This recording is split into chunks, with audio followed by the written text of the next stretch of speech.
আসসালামু আলাইকুম।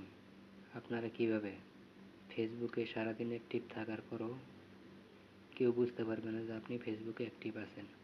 এই কাজটা করার জন্য আপনাকে সর্বপ্রথম ফেসবুকে ট্যাপ করতে হবে। ফেসবুকে ট্যাপ করবেন। ট্যাপ করার পরে দেখেন কর্নারে ফেসবুকের যে প্রোফাইল সেটা শো হবে। এই প্রোফাইলে ট্যাপ করবেন। প্রোফাইলে ট্যাপ করার পরে দেখেন এখানে নিচে লেখা আছে সেটিং অ্যান্ড প্রাইভেসি। এই সেটিং অ্যান্ড প্রাইভেসিতে ট্যাপ করবেন। সেটিং অ্যান্ড প্রাইভেসিতে ট্যাপ করার পরে এখানে আর একটা সেটিং পাবেন, উপরে দেখেন এই সেটিংয়ে ট্যাপ করবেন। এই ট্যাপ করার পরে একটু নিচে স্ক্রল করবেন, নিচে চলে যাবেন স্ক্রল করে। এখানে দেখেন লেখা আছে অ্যাক্টিভ স্ট্যাটাস, ঠিক আছে। এই যে দেখেন অ্যাক্টিভ স্ট্যাটাস এই লেখাটা আছে, এই লেখার উপর ট্যাপ করবেন।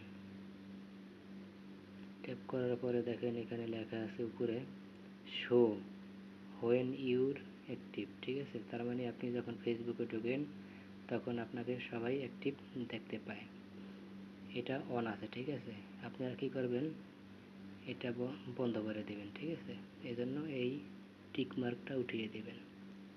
অ্যাক্টিভ স্ট্যাটাস, ঠিক আছে, লেখা আছে। এটা কি করবেন, অফ করে দেবেন। এই জন্য টার্ন অফে কিভাবে ট্যাপ করবেন। ফেসবুকে সারাদিন অ্যাক্টিভ থাকার পরও অফে ট্যাপ করার পরে বুঝতে পারবেন না আপনি যখন ফেসবুকে আসবেন তখন কেউ আপনাকে বুঝতে পারবে না যে আপনি ফেসবুকে অ্যাক্টিভ আছেন।